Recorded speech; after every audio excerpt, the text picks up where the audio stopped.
Shalom Bapak Ibu yang dikasihi Tuhan. Bagaimana kabar Bapak Ibu sekalian? Saya percaya kita semua ada dalam pemeliharaan dan penyertaan Tuhan. Mari kita berdoa sebelum kita merenungkan firman Tuhan. Ya Tuhan, kami sungguh bersyukur atas kasih setia dan penyertaan-Mu bagi kami sampai saat ini. Saat ini kami rindu untuk membaca dan merenungkan firman-Mu. Berkati kami melalui firman-Mu. Dalam nama Tuhan Yesus kami berdoa. Amin. Pembacaan kita terdapat dalam Markus pasal yang keempat, ayat yang ke-35 sampai ayat yang ke-41. Namun saya akan membacakan bagi kita ayat 38 sampai ayat 41 yang akan menjadi perenungan kita pada saat ini. Demikian firman Tuhan. Pada waktu itu Yesus sedang tidur di buritan di sebuah tilam.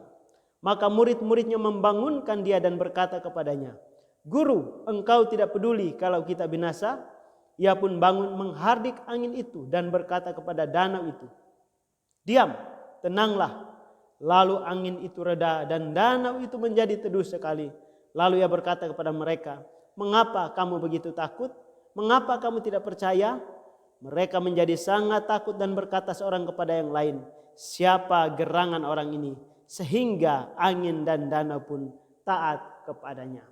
Bapak Ibu Saudara yang dikasihi Tuhan Yesus Kristus, badai yang dialami oleh murid-murid bukan karena mereka sedang lari dari panggilan seperti halnya yang dialami oleh Yunus.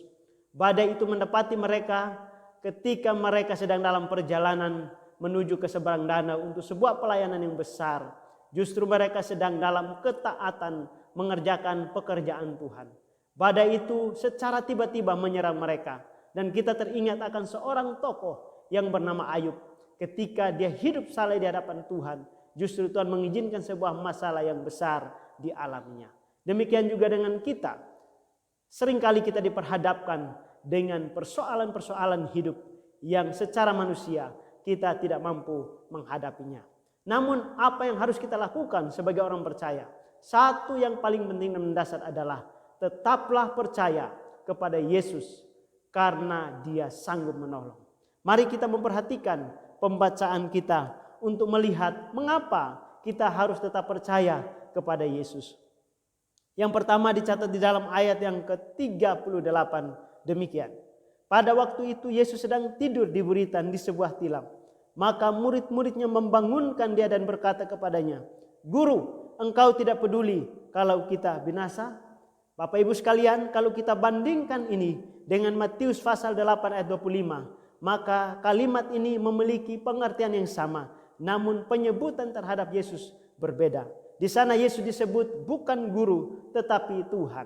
Apakah ada pertentangan? Tentunya tidak. Mungkin sebagian murid menyebut Yesus guru dan sebagian lain menyebutnya Tuhan. Apakah salah? Tidak salah. Justru ini saling melengkapi. Dan hal ini menunjukkan kepada kita mengapa hanya kepada Yesus saja kita percaya kepadanya. Bahkan ketika berada dalam persoalan pergumulan, kita harus tetap percaya dan datang berseru kepadanya. Alasan pertama adalah karena Dia adalah Tuhan. Tuhan yang berdaulat, Tuhan yang berkuasa.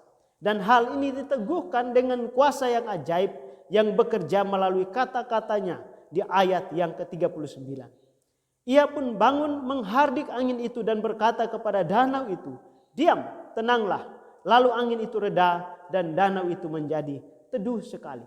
Ini kuasa yang ajaib yang bekerja dan menunjukkan bahwa Yesus bukanlah manusia biasa, tapi Dia adalah Tuhan yang berdaulat.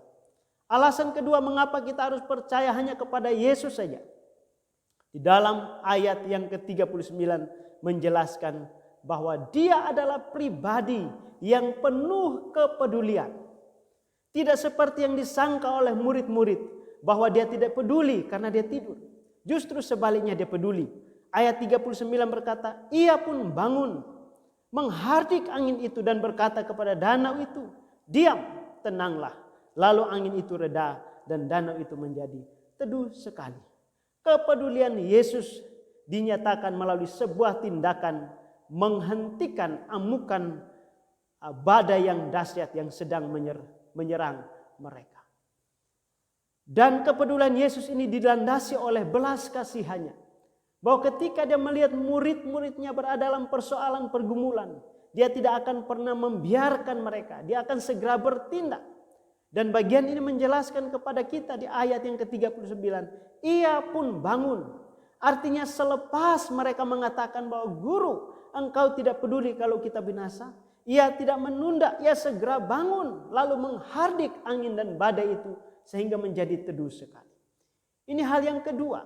Bahkan juga kepedulian Yesus tidak semata didasarkan pada belas kasihan, tetapi juga didasarkan pada hakikatnya sebagai manusia yang sejati. Jika kita membaca di dalam Ibrani pasal 2 ayat 18 berkata demikian. Sebab oleh karena ia sendiri telah menderita karena pencobaan, maka ia dapat menolong mereka yang dicobai. Yesus dapat menolong kita. Dia tidak akan pernah terlambat. Dia akan sangat peduli. Oleh karena dia sendiri pernah mengalami bagaimana dicobai. Mengalami bagaimana menderita. Mengalami bagaimana diejek, diolok. Mengalami bagaimana ditolak, dianiaya. Bahkan dihukum mati. Dia mengalami semuanya itu.